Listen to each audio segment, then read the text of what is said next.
All right, folks. Welcome to Today in Space. We're back here, May 30th. We've gotten the go for launch here, so we're sitting ready. We've got the broadcast in the background. We'll be pulling that up in between. Yeah, guys, we are super close. We've got 21 minutes. There's the countdown clock there.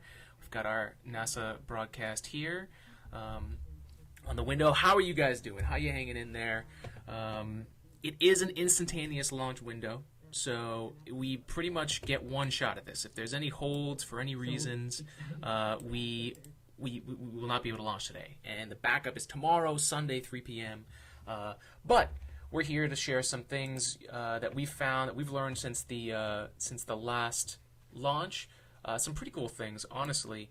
One of the things that I really wanted to talk about today was just the bring up the teamwork that brought us here. You know, there's so much that we can really learn from NASA and SpaceX working together, and we started this year talking about the balance and how the really the best case scenario for the space industry in general, not only for the U.S. but for the world, because what we have right now, continuous human spaceflight, is because of the International Space Station. That's been possible. The reason we've been able to bring human beings is because we've had an international partnership with the Russian Space Agency, Roscosmos, and the Soyuz system.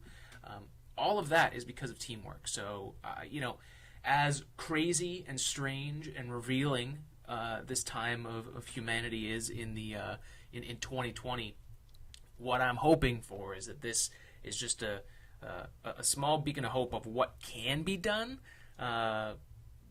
because, man, we need something good to look forward to. 2020 has not been that great, so but there's a rocket launch in 20 minutes, folks. So feel free, if you have any questions. We're just going to go to the launch audio here for a little bit. Let us know if you have any questions. I have some cool things to share with you in a few minutes here. Hope you're having a good day.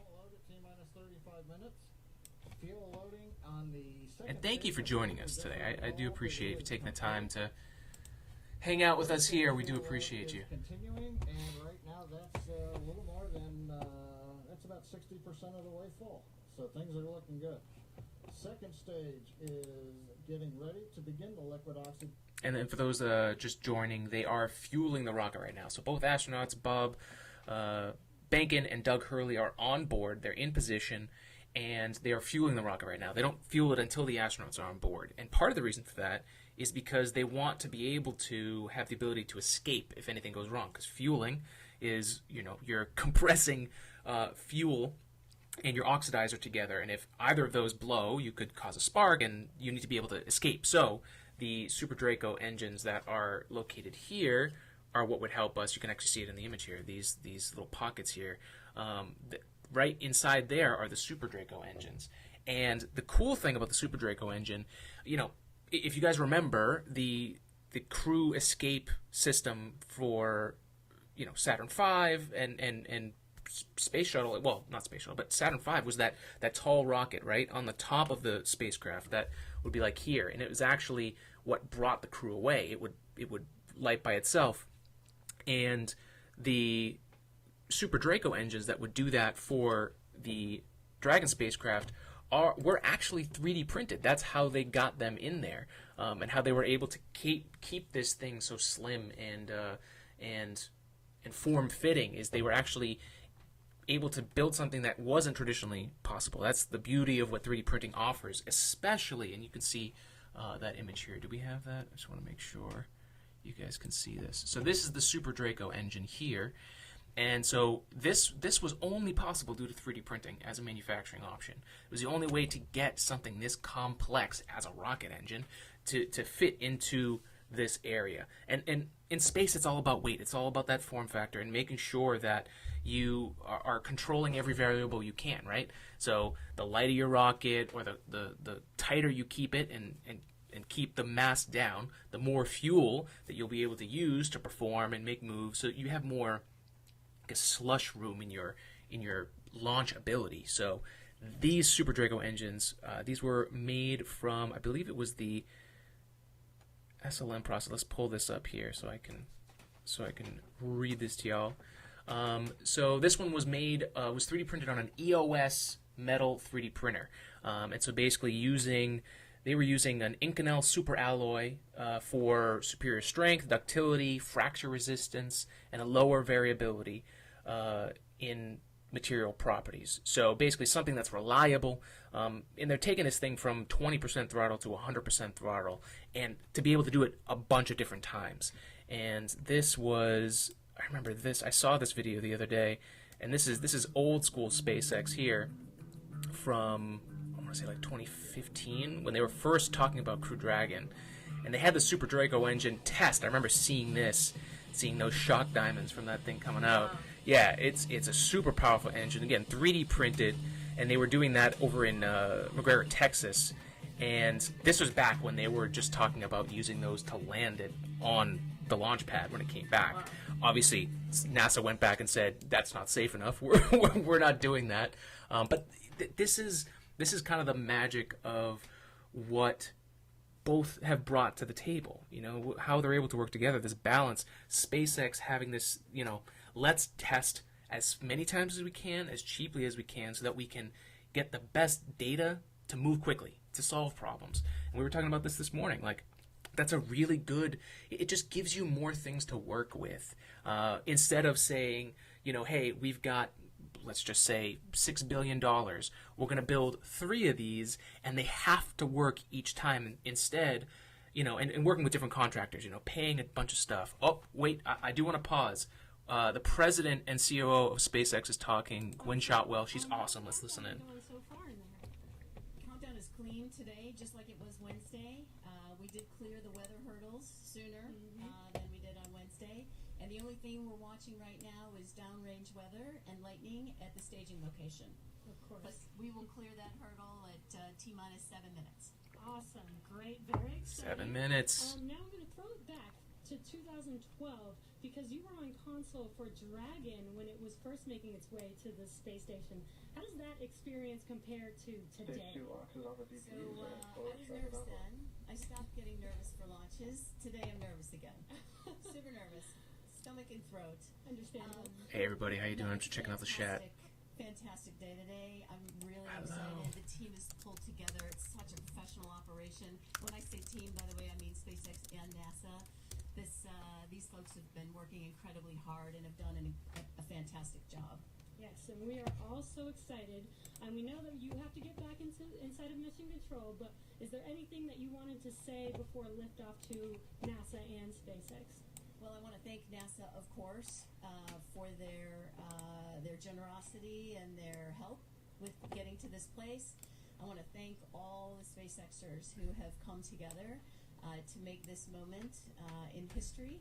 And I want to thank Elon for hiring me. We thank Elon for hiring you as well. Thank you so much for joining us. We'll let you get back to mission control. God, she's the best. And good luck with launch today. Thanks, Jesse, and Godspeed, Bob and Doug. Well, we are so excited. You know, and just so if you guys don't know Gwen Shotwell, she is an absolute badass. I mean, she is pioneering this next era of business in space. She's going out there making the deals with all these different companies that are launching their stuff into space. I mean, she's the first one bringing to the table a new offering of delivering things into orbit with the Falcon 9 and the Falcon Heavy. You know, and having her at the helm, also, you know, being the COO, being the people person. I've heard stories of, you know, her first talk when people first joined, that some of these people might be the next astronauts, you know, especially in the private corps. And like, it just from what I know of the people that work there, it's filled with some of the smartest people on the planet, and the people that are absolutely passionate and wanted to make a difference in their own lifetimes. And this was, as far as like being an aerospace engineer or going to a rocket company to work on things going to space, SpaceX offers that dream of, wow, we can really make a difference. We don't have to worry about funding from politicians. It's an issue, but it's way less of an issue when you can actually be able to work hands-on with the hardware and to have the opportunity, the way SpaceX does it, to have everything under their own roof to work on it. that's the dream. That's an amazing place, and there's amazing people working on it. All right, we've got 12 minutes to launch. Now, John, it's only a little over 12 minutes away. Hey, what's up, Just a Dimitri? reminder Yes, to big everybody, day. it's about a 9 Big minute day. ride Thank you for uphill. joining us, everybody. We'll have some dueling boxes going on as the first stage is going to be coming home while the second stage is carrying Bob and Doug into orbit. But obviously, we'll be keeping an eye on our astronauts the whole way uphill.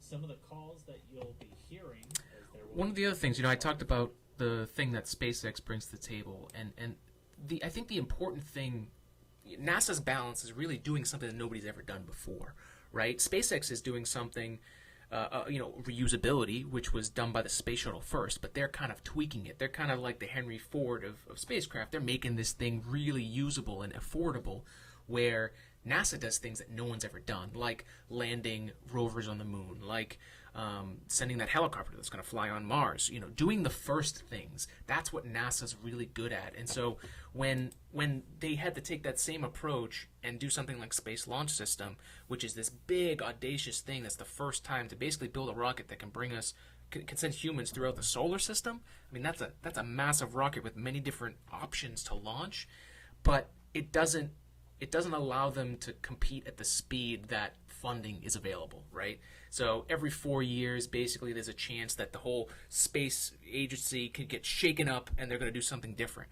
We got really lucky that it didn't happen, and we're continuing the stuff that we're doing with LaunchAmerica. Commercial Crew is, what it was, the program that was called, SpaceX and Boeing being involved. But, it's the fact that now they're both learning from each other. That's the biggest thing here.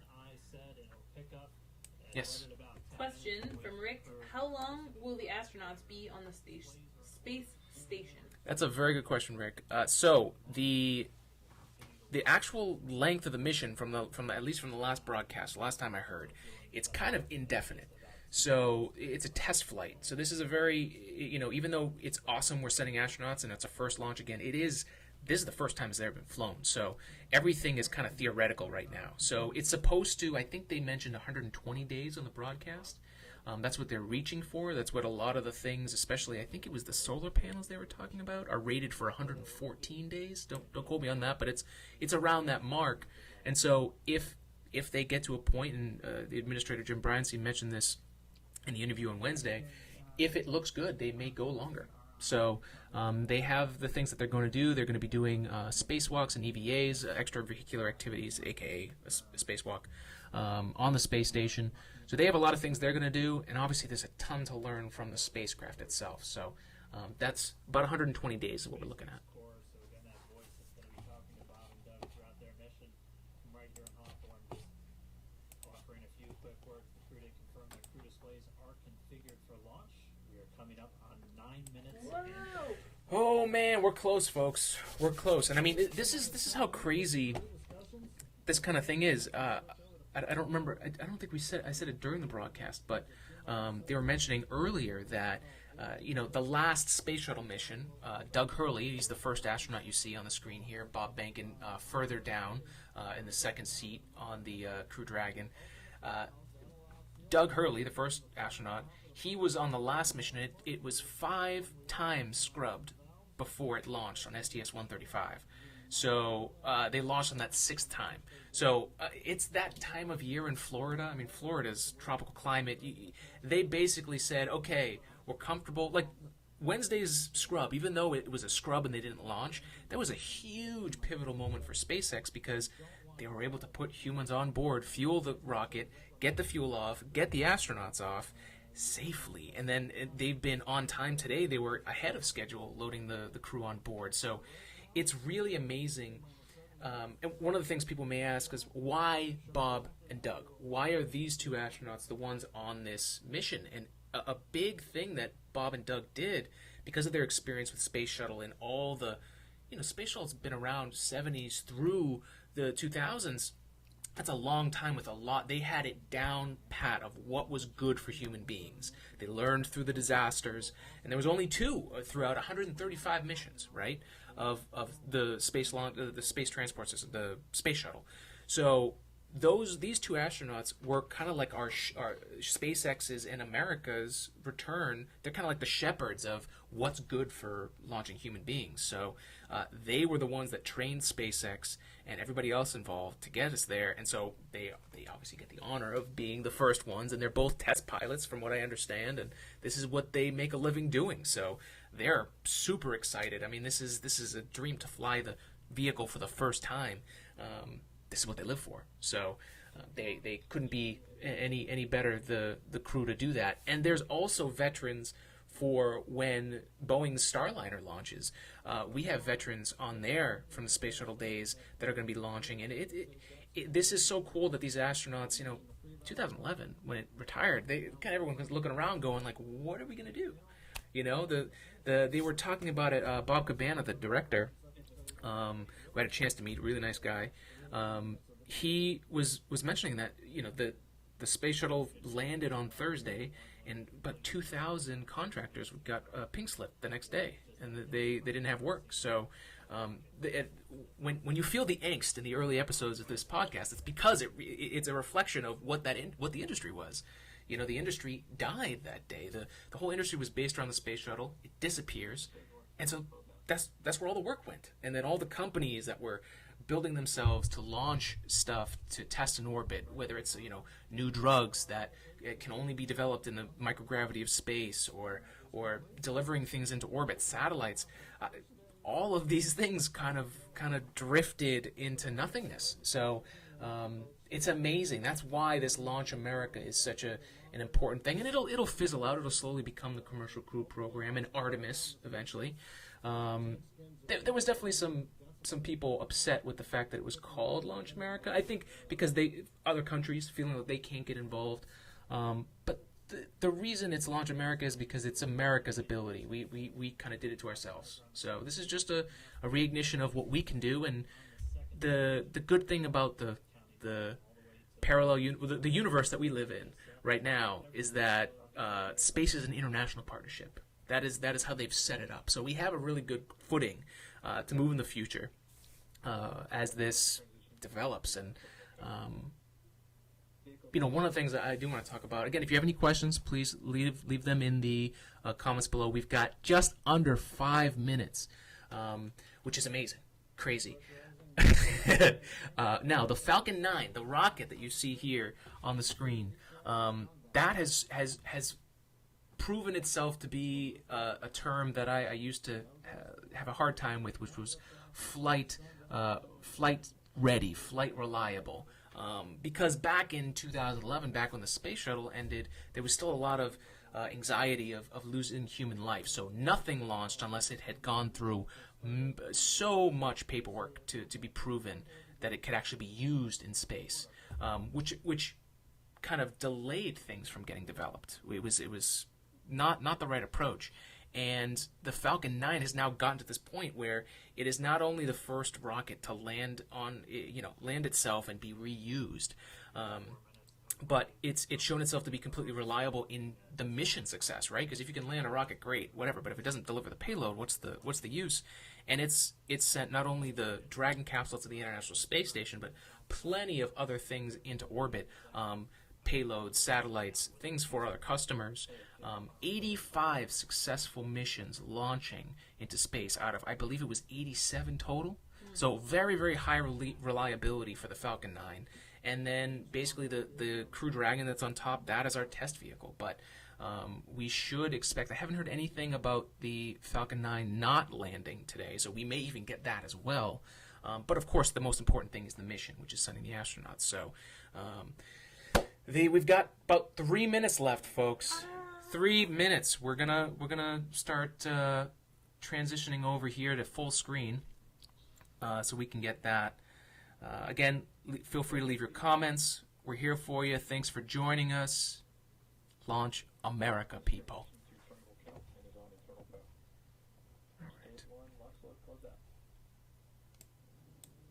Okay, we're at T-minus 2 minutes, 42 seconds.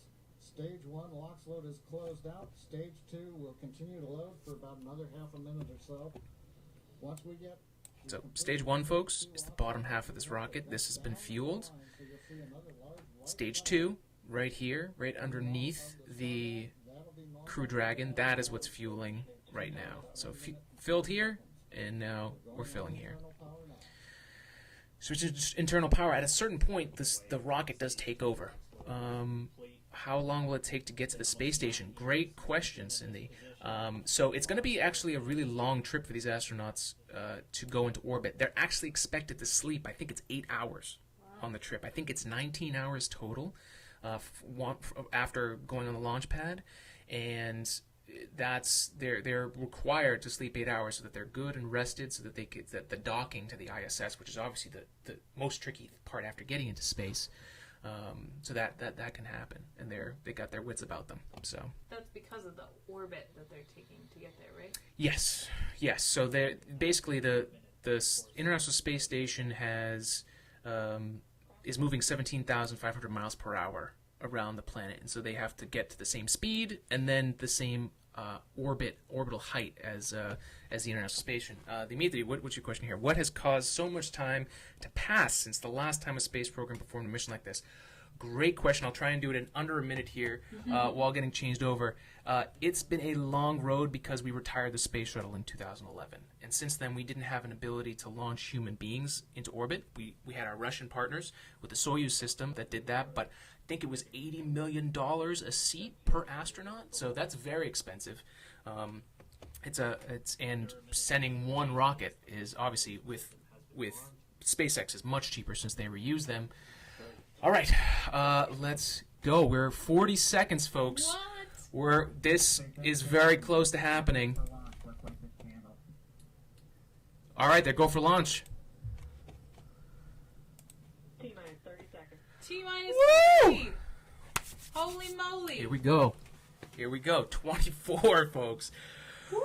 Woo! All right. Remember, we've got Crew Dragon's launch abort system that can, if there's any case, unlikely, but it will be used to get the astronauts away if anything goes wrong. But we've got a reliable rocket here. 9, 8, 7, 6, 5, 4, 3, 2, 1. Light this candle, baby. Send it! Woo-hoo! Here we go. All right, folks. Here we go. 9 Merlin engines. All right, folks. Here we go. The Falcon 9. The cornerstone of reliability in the space industry. Also, one of the cheapest rides into space right now, especially for sending humans. All right, folks. So we're at liftoff. The next thing that's going to happen is max Q, which is the point of the launch where the air outside, the vibrations, the largest force on the rocket is at max Q. And so if we get through that, and they actually pull back the throttle so that they can survive through this, because it could literally shake the whole thing apart. The abort test that they did with the Crew Dragon aborted during this moment. We're at max Q. We've exceeded Mach 1 on the Falcon 9. We're at Mach 1, folks. And 1D throttle up. All right, so now they're going to pull up the throttle to get themselves to orbit. We're through Max Q. Woohoo! Here we go, folks. That's a big, big milestone right there. It's not over, but this is huge. That one Bravo call out, that's just the second abort zone that they're in. They'll continue to be on this until the first stage has done its job. So we've got our crew there with their touchscreens. Such a wild difference compared to the shuttle days. Tracking is a little low, but there we go. There's our flame. So they are the main engine, the flames that you're seeing right now. The main engines are going to cut off in a little bit here, and then the second stage is going to ignite. We'll have main engine cutoff of the 9 first stage engines, stage separation, and then ignition of the second stage engine to continue to carry astronauts into orbit. Look at that view, folks.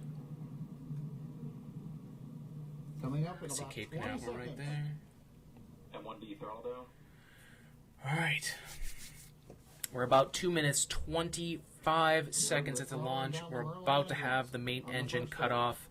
First stage separate, go back down to Earth, and the second stage keep bringing those astronauts and the Crew Dragon into orbit. And we have Nico. Main engine cutoff. That's Miko, not Nico. Nico. There it is. There's our first stage. Woo! And there we go. Back ignition. So this rocket is specifically designed to be launched in the vacuum of space. That's why it's called the MVAC engine. But there's our crew, folks. Dude, this is... being powered by that single Merlin 1D vacuum engine has ignited. I can't believe this is happening right now. And dug They into look chill. orbit. They look real chill. It's designed to be the most comfortable ride into space. The Cadillac. The Cadillac. Or second engine cut off about But the price, it's a Honda Civic. today's flight, so a little over 5 minutes It's a ago Tesla. still. It's a Tesla. It's a Second Tesla. stage.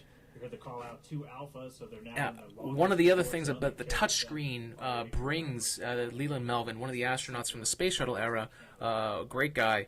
He was mentioning, because he flew in the space shuttle with all those buttons and switches, propulsion on the that second touchscreens stage. actually help them achieve more in shorter amount of time than you would with all those switches. So the touchscreen is actually, and the way that the spacecraft is operating, is supposed to be giving us, or giving the astronauts, the ability to do more, which is awesome. All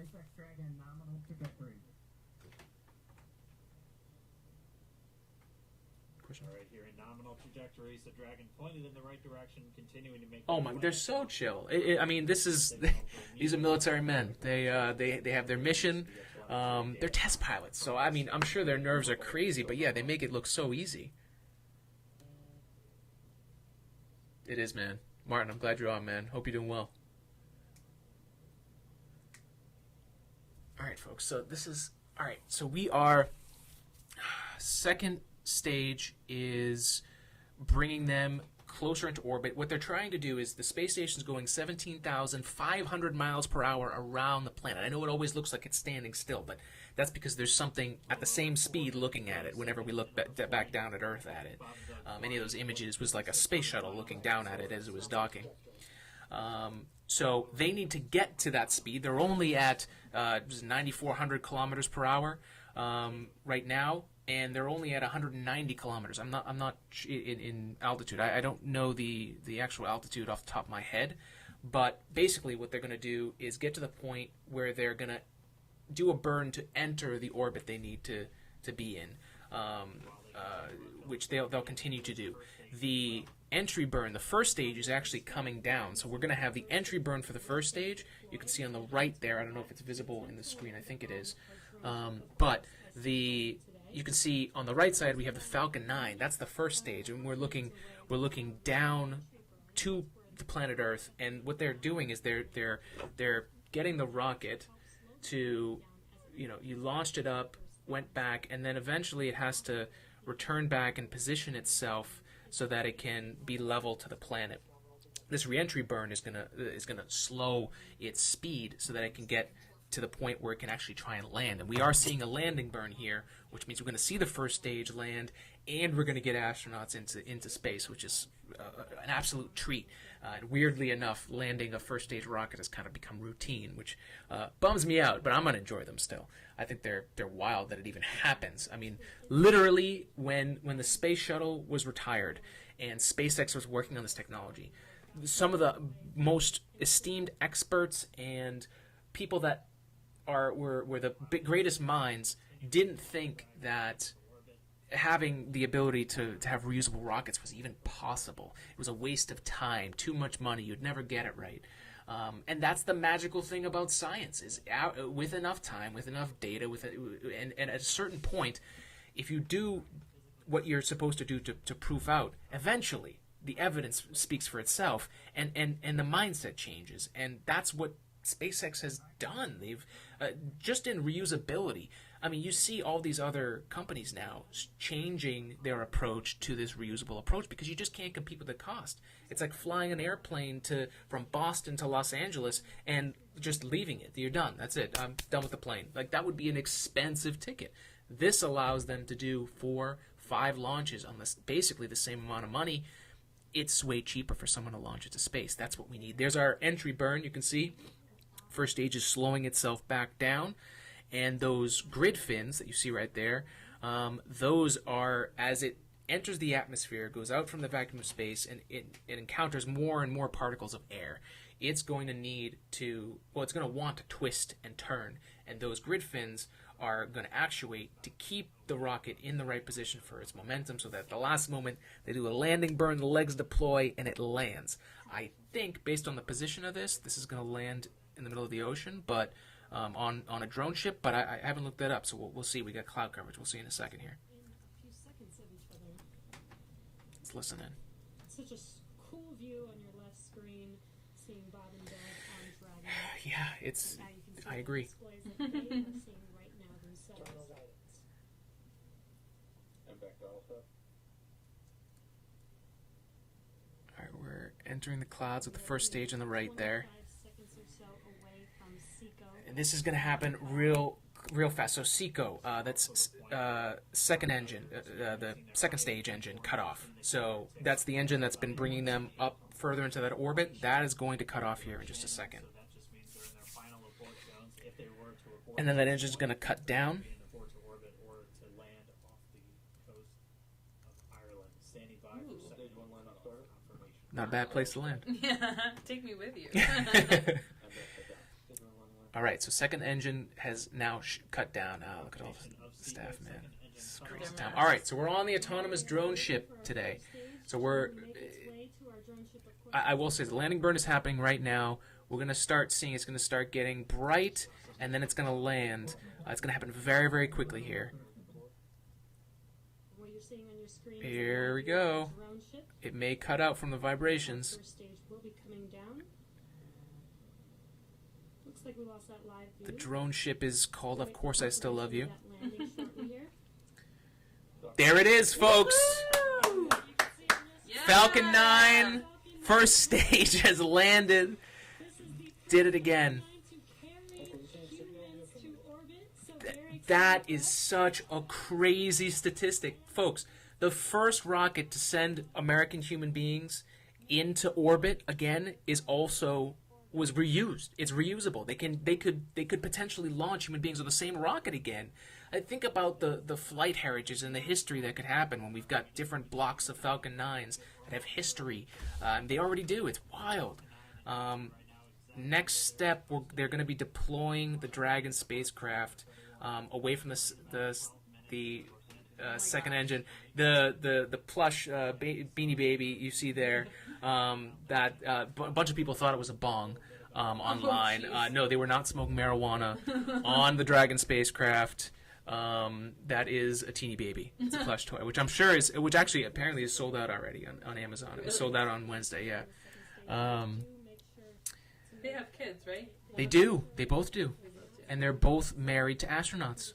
Wowee. Yes. Yes, they're affectionately called the dads at SpaceX. And it's fits. I mean, they're great people, and they are literally doing that. They're teaching the kids of SpaceX, how to do what the dads have done before. It's pretty awesome. Yeah. All right, so the image on the left is the inside between the Crew Dragon spacecraft and the second second stage engine, and we'll deploy in a little bit here. But we're just going to listen to some audio. On the right screen, inside of Crew Dragon, out in space. Yeah, Just already like folding his hands 200 casually. kilometers. No problem. Yeah.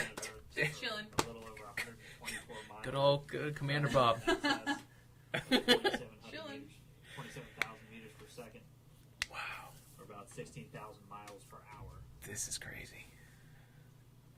Any questions? No? Again, we're just standing by. That separation event should be coming up shortly. Then they'll begin a series of checks on the Almost Draco 12 sensors minutes that will be into used to flight, folks. maneuver That's how and power quickly Dragon people get into on space. its flight to 12 the International 12 or Space so Station. minutes. Standing by for separation. Wild. Expected loss of signal, wallows.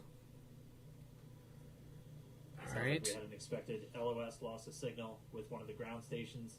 Here goes deploy. So, loss of signal. Oh, there it is, folks. There's the inside of the Dragon spacecraft. View right in Here's front of you. here's what you're looking at here as the Dragon separates. And there's that call out. Dragon is now officially Guys, making this its is way to the International of Space all of the Station. years that SpaceX has been working to get us to this point, to To think that NASA and SpaceX are working together. If you asked me in 2011, I would not have said this is possible. But this is literally the best case scenario we could ask for in the space industry. It's not over. I'm not trying to get overzealous here. On behalf of the entire launch team, thanks for flying the Falcon 9 today. We hope you enjoyed the ride and wish you a great mission.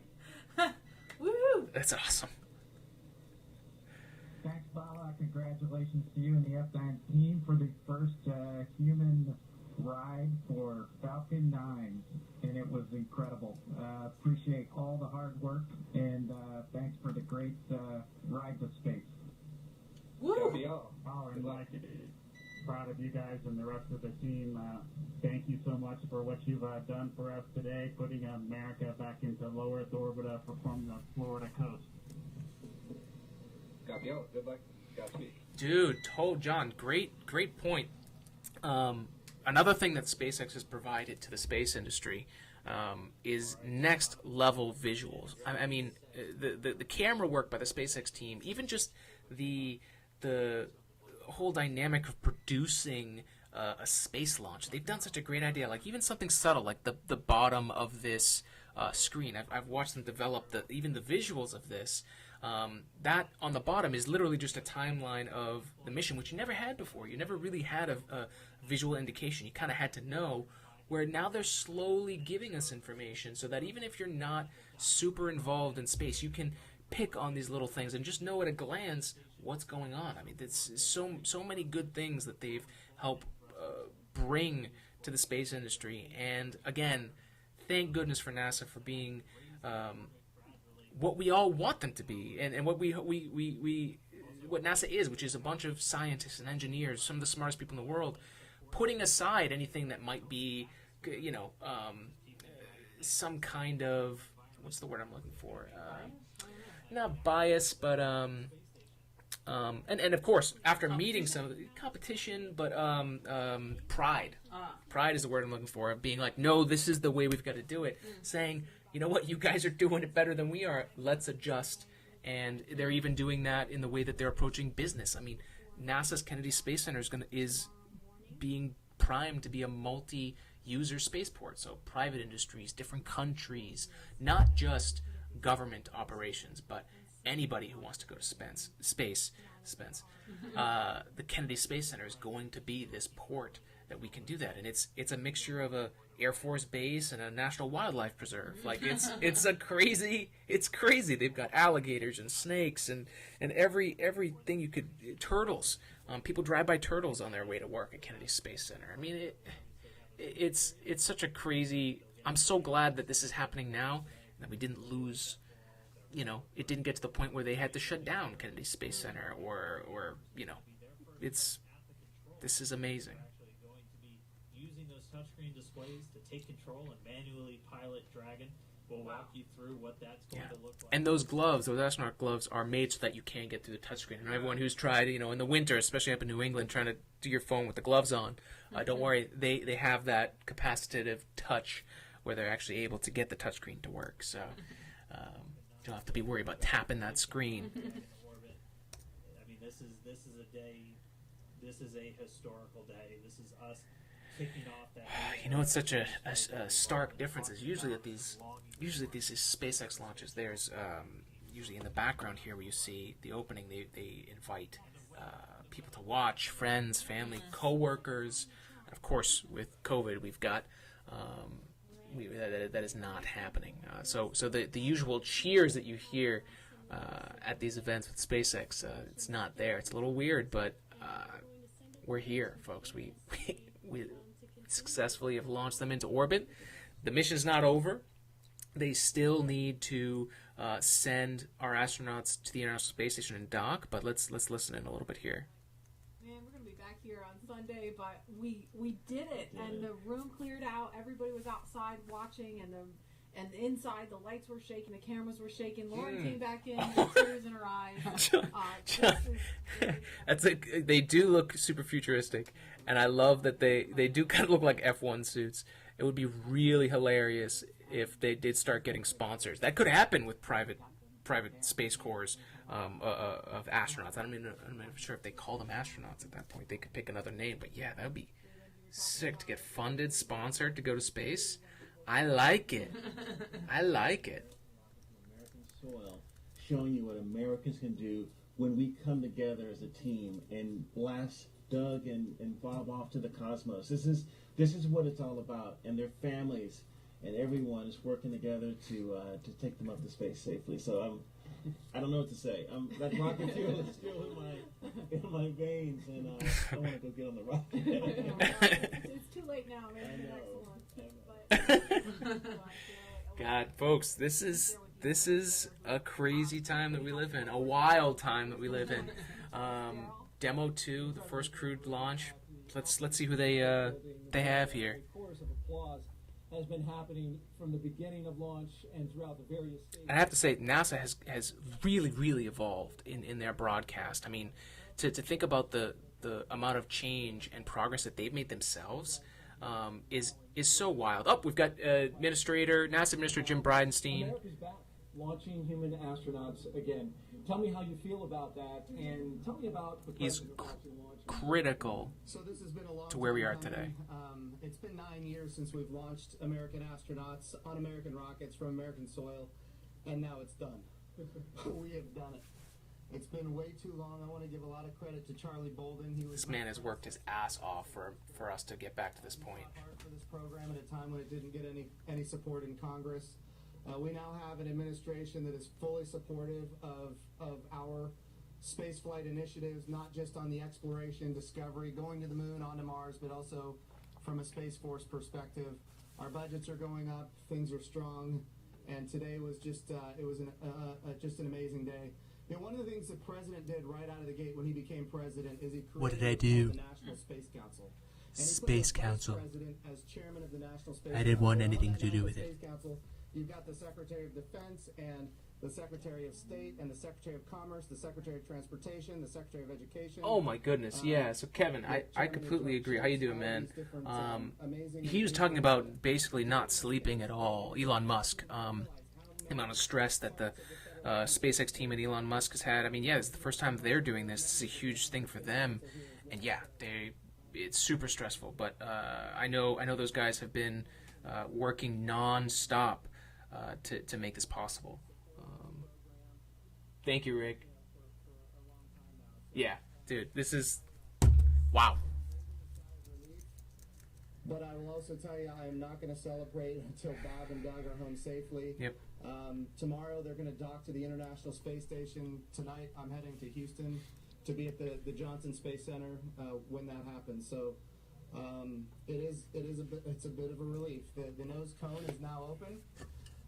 It's now deployed, which means that now we're going to go into some burns. We're going to have some phasing burns. We're going to have some boosting burns, and we're going to get as much as we can in alignment with the International Space Station as early as possible here. But also, I know it's hard, but the big thing that we need to do now is we got to get Bob and Doug, who have now gone through this exercise twice. They need to get some rest. It's total adrenaline. But I can guarantee you there will be no rest for a good amount of time while they're up there in orbit. And they are certainly on their way, and a lot of people joining us for this entire celebration. Yeah, so to think that you had to go through all that adrenaline to then have to go, all right, guys, you got 19 more hours, but you got to sleep for 8 of them. When are you going to do that? That's just insane. But they need to be tip-top shape for docking. That's one of the things, and I think they're using it this time. I don't know, but they installed basically the way that they've been doing, especially cargo, just delivering supplies and stuff like that, experiments. They use the Canadarm2, which is the Canada Space Agency's robotic arm that grabs a spacecraft and helps dock it. I believe that will be involved in here too, but eventually, I don't know if this is now, but they have installed a new way to dock that the Crew Dragon will be able to do, which uses lasers to align the spacecraft for docking to make things easier and obviously more automatic, so that even if there wasn't anybody on board to operate the Canadarm2 to bring it back in, they could dock. So I'm not sure if they're using that today.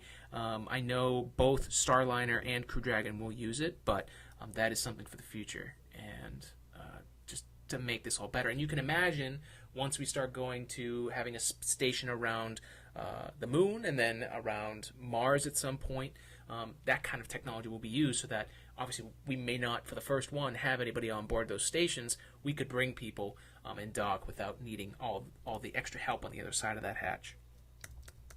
I've heard that rumble before, but it's a whole different feeling when you've got your own team on that rocket, and they are our team. They are America's team. This is LaunchAmerica. This is everything that America has to offer in its purest form. And times are tough right now. There is no doubt. We've got the coronavirus pandemic. We have other challenges as a country. But I hope this moment in time is an opportunity for everybody to reflect on humanity and what we can do when we work together, when we strive, and when we achieve. And if this can inspire a young child to become the next Elon Musk or the next Jeff Bezos or the next Sir Richard Branson, then that's what this is all about. Or the next Jim Bridenstine. Well, I wouldn't put me in that category. But well, we appreciate your leadership for the. So that man right there, very, very influential in doing all the grunt work of politics to get us to the point where we have bipartisan agreement on this, and dealing with the hardest part of space travel, honestly, is the politics, and he's been a soldier for the space program to get us to this point. So big props to him for that. All right, folks, that's it for today. They are on their 19-hour, a little less now, trip to the International Space Station. They are going to get in phase with the space station, so they're going just as fast, 17,500 miles per hour, so that they're basically stationary, and then slowly make moves to get to the docking position. So thank you all for joining us. Thank you all for your questions and your good vibes. We've launched human beings again as America.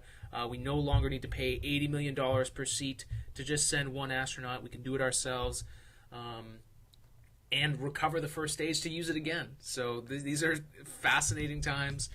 Demo 2, so far, it's going off well. We've got the rest of the mission docking. We'll be back at some point to cover this. But folks, thank you again for joining us Today in Space podcast. Much love. Spread science. Oh, William Shatner. That's right. We had Bill Nye and William Shatner. This is crazy, guys. Have a good day. Enjoy the rest of your weekend, and we'll talk to you soon.